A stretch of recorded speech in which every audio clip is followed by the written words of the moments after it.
Pertanyaan berikutnya dari 088930 sekian sekian. Bagaimana menyikapi hati yang lemah terhadap niat membatalkan puasa? Dan apakah puasa saya sudah batal ketika berniat membatalkan puasa? Baik, jawabannya adalah ini juga termasuk permasalahan yang terjadi silang pendapat di kalangan para ulama.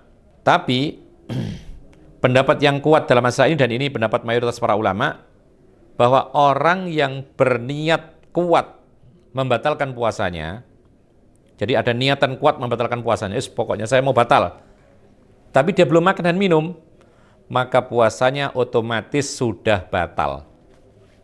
Sekali lagi, orang yang berniat kuat untuk membatalkan puasa, meskipun dia belum makan dan minum, maka batal puasanya. Kenapa?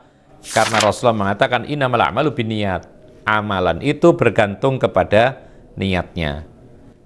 Kemudian, puasa itu adalah ibadah, dan semua ibadah itu memiliki syarat. Apa itu? Di antaranya adalah niat. Orang berpuasa harus punya niat, dan niat itu terus mengiringi sampai selesai. Nah, ketika dia meninggalkan niatnya, berarti dia meninggalkan salah satu syarat puasanya. Maka saat itu puasanya batal. Allahu a'lam. Berikutnya pertanyaan dari 085 806 88 sekian. Pertanyaannya, bagaimana cara merapatkan saf terdepan bagi wanita di saat ada yang kosong? Apakah yang barisan kiri merapat ke kanan atau sebaliknya? Apakah saf terdepan harus diisi dari kanan dahulu atau tengah? Maka jawabannya adalah, jika saf wanita itu tidak bersama-sama kaum laki-laki, terpisah, misalnya tertutup dengan dinding, ya, tertutup dengan tabir dan semisalnya, maka para ulama mengatakan kondisi saf wanita ini sama dengan laki-laki, yang paling depan lebih baik dan yang paling belakang lebih buruk. Maka untuk memulainya dan melengkapinya pun sama caranya dengan menyusun saf kaum laki-laki. Bagaimana caranya? Dimulai dari paling tengah. Ini awalnya. Kenapa demikian? Karena Rasulullah pernah mengatakan tentang susunan saf, liyalini ulul ahlami minkum wan nuha. Hendaklah yang dekat dengan aku, Rasulullah sebagai imam, itu adalah orang yang berakal dan orang yang berilmu. Jadi yang paling dekat berarti yang di belakang persis. Maka ini memulai saf. Nah, setelah itu apa? Setelah itu Rasulullah memuji orang-orang yang di kanan. Maka setelah di tengah, kemudian yang kanan. Lalu setelah itu baru kemudian yang kiri. Terus begitu, kemudian kanan, lalu kiri, diseimbangkan. Karena keseimbangan ini termasuk kerapian saf. Jadi intinya, memulai saf itu di tengah, kemudian kanan, lalu kiri. Kanan lagi, lalu kiri, dan seterusnya. Dengan keseimbangan. Nah, sekarang masalahnya adalah tiba-tiba kosong di depan. Di depan kita kosong, ya, atau ada yang batal misalnya. Bagaimana merapatkannya? Tentu saja merapatkannya adalah dilihat yang batal itu yang bagian mana. Kalau yang batal itu agak ke kanan, ya, berarti yang kanan merapat ke kiri untuk menuju tengah. Kalau yang hilang atau yang kosong ini bagian kiri, maka kirinya lagi merapat ke kanan supaya menjadi di tengah-tengah. Intinya patokannya adalah tengah, agar tetap seimbang safnya tersebut. Atau kalau tidak ada yang merapat, maka yang belakang bisa maju. Intinya tetap menjaga saf agar tetap rapi dan rapat. Allahu a'lam. Berikutnya pertanyaan dari 0821 528 9 sekian. Pertanyaannya adalah, apakah ada waktu minimal berapa lama iktikaf boleh dilakukan?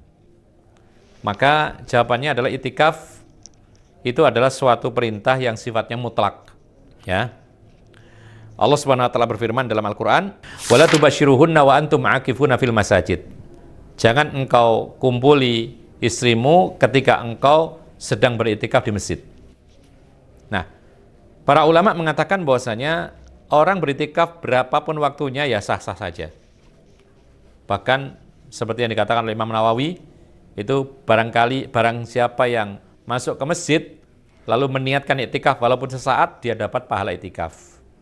Jadi para ulama menyebutkan, dan ini kebanyakan menyebutkan bahwasanya untuk keabsahannya boleh-boleh saja iktikaf berapapun waktunya. Bahkan di Ramadan atau di luar Ramadan sah-sah saja sebagai ibadah iktikaf. Namun para ulama menjelaskan, iktikaf yang sangat dianjurkan, yang betul-betul dilakukan oleh Nabi SAW sampai meninggal dunia, yang dicontohkan oleh Nabi SAW itu adalah beriktikaf, berdiam di masjid untuk ibadah selama 10 akhir Ramadan full, penuh. Jadi pagi, siang, sore, malam, bahkan dini hari di masjid 10 hari 10 malam. Bahkan Rasulullah mengatakan, man i'takafa ma'i falya'takif fil ashril awakhir. Siapa yang mau beriktikaf bersama aku, silahkan beriktikaf, yaitu di 10 terakhir bulan Ramadan. Oleh karena itu kita katakan, iktikaf selain 10 Ramadan akhir, itu hukumnya boleh-boleh saja menurut pendapat para ulama. Sementara yang dianjurkan, yang sesuai sunnah Rasulullah SAW, yang betul-betul sangat, yaitu dilakukan oleh Rasulullah tanpa libur setiap tahunnya adalah iktikaf 10 hari 10 malam terakhir bulan Ramadan. Dan inti daripada iktikaf yang dilakukan Nabi adalah berburu malam Lailatul Qadar, yang mana ibadah atau kebaikan yang dilakukan bertepatan dengan Lailatul Qadar itu kebaikannya lebih daripada kebaikan yang dilakukan selama 1000 bulan lamanya. Allahu a'lam. Berikutnya, pertanyaan dari 08894377 sekian. Pertanyaannya, apabila ada sisa makanan yang ada di gigi, lalu sengaja ditelan ketika sudah azan subuh, apakah batal puasanya? Jawabannya adalah, perlu diketahui bersama bahwa salah satu pembatal puasa adalah makan dengan sengaja. Yang namanya makan itu memasukkan sesuatu melalui mulut, ya, masuk tenggorokan, kemudian terus ke perut. Itu makan. Dan yang namanya makan itu tidak disyaratkan kenyang. Ya. Orang makan yaitu 1 butir nasi dikatakan makan. Nah, atas dasar definisi makan ini, maka ketika kita ada sisa makanan di gigi nyangkut misalnya, lalu tiba-tiba lepas, tinggal kondisi kita.